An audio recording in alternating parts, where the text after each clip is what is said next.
Oke? Kita udah punya keunikan, kita udah punya niche, kita udah tahu bagaimana caranya membuat bisnis ini lebih dahsyat lagi. Kemudian naik ke leverage, yaitu membuat bisnis Anda lebih efisien lagi, membuat bisnis Anda lebih efisien lagi. Gimana caranya? Dengan menerapkan sistem. Dengan menerapkan apa? Sistem. Apa saja yang diterapkan? Oke. Ada satu kunci kalau Anda mau belajar bisnis. Ini yang harus Anda praktekkan. Harus Anda apa? Leverage. Leverage adalah evermore with everless divide to multiply. Apa artinya? Do it once and get paid forever. Saya nulis buku berapa kali? Nulis buku berapa kali? Saya nulis bukunya berapa kali? 1 kali. Saya dapat royaltinya berapa kali? Seumur hidup sampai anak dan cucu saya. Betul? Saya kerjanya sekali, dapat uangnya berkali-kali. Kalau Anda bisa menguasai konsep leverage, uang yang kerja untuk Anda, bukan Anda bekerja untuk uang. Paham? Yang kedua, saya mempelajari sistem ini, saya mempelajari PowerPoint ini berapa kali? Ikut seminarnya, sekolahnya berapa kali saya training? Saya bisa mempraktekkan, mengajarkan ke orang berapa kali? Saya dapat income-nya berapa kali lipat daripada pertama kali saya belajar? Ribuan kali lipat daripada biaya yang sudah keluarkan pertama kali. Itu namanya leverage, Bapak Ibu. Oke, saya mengajarkan ini, dan ini adalah konsep yang sangat-sangat luar biasa. Karena bukan kita meres duit. Ini uang yang diperas oleh kita. Kalau sekarang terbalik, uang yang lagi meres kita. Oke, leverage is about system. Sistem itu ada singkatannya, saving yourself time, energy, and money. Sistem ada singkatannya. Singkatannya apa? Anda harus save time, energy, dan money. Selama ini Anda lebih banyak save time atau spend time? Spend time. Kalau Anda spend time berarti Anda nggak punya sistem. Ini cara bikin sistem. Sederhananya begini. Rules-nya. Kalau Anda tidak pernah menulis sistem Anda tidak pernah menuliskan proses bisnis Anda tidak menuliskan checklist apa saja yang harus dikerjakan oleh tim, Anda selamanya harus mengajarkan orang baru terus-menerus. Kalau ada anak baru, Anda yang ngajarin nggak? Yes. Kenapa? Karena nggak ada sistem. Kenapa? Karena tidak tertulis. Kenapa? Karena Anda nggak tahu caranya. Kenapa Anda nggak tahu caranya? Karena Anda ignorance. Kenapa ignorance? Bahasa bodoh. Kenapa bahasa bodoh? Karena Anda nggak tahu mesti ngapain. Kenapa nggak tahu mesti ngapain?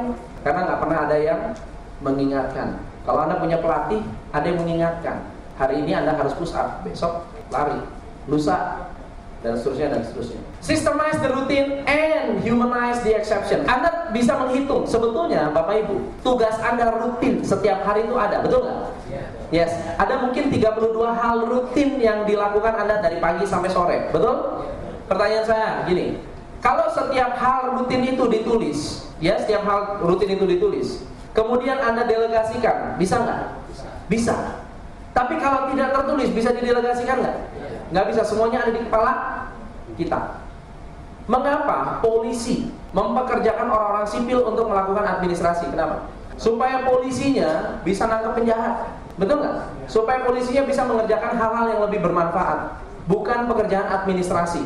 Kalau Anda yang melakukan pekerjaan administrasi, ya, tim Anda juga melakukan pekerjaan administrasi, siapa yang memikirkan bisnis Anda? Ada nggak? Nggak ada. Kalau misalnya Anda bisa keluar dari bisnis dan memikirkan bisnis Anda bisa nggak berpikir lebih strategis? Sangat-sangat bisa. Yes. So ini hukumnya. Cara gimana? Cara memanage gampang. Setiap kali Anda memberikan goal kepada tim member Anda juga harus memberikan kontrol, periksa, cek. Ada klien yang sudah melewati proses ini. Nah, Megamas itu apa? Shopping center. Ownernya di coach oleh kita, ya, ownernya dilatih oleh kita, dan banyak anak buahnya dilatih juga oleh kita. Dia bilang ini, program coaching telah membentuk bisnis saya sesuai dengan apa yang saya inginkan. Semua pergerakan bisnis sangat terukur, terarah, dan memiliki visi yang jelas. Coach telah melakukan banyak hal yang diperlukan untuk keberhasilan bisnis saya. Kini perusahaan semakin berkembang, profit di luar dugaan. Dalam kehidupan, mana yang lebih duluan? Mana yang lebih dulu? Anda harus earn dulu atau learn dulu? Dalam kamus bahasa Inggris, kata earn duluan.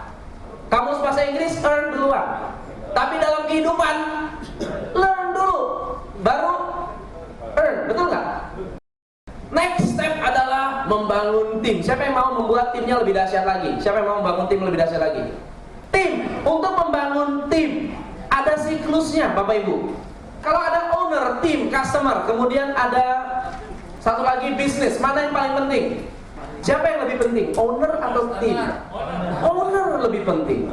Kalau owner tidak bisa take care owner sendiri, bisa nggak Anda take care tim?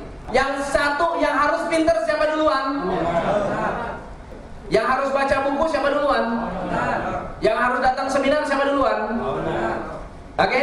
Kalau Anda hebat, Anda pintar, Anda bisa mengurus tim Anda.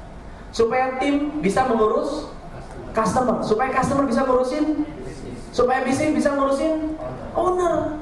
Sekarang kalau timnya tidak bekerja, akhirnya owner yang harus ngurusin langsung yes. Kenapa? Karena timnya tidak bekerja.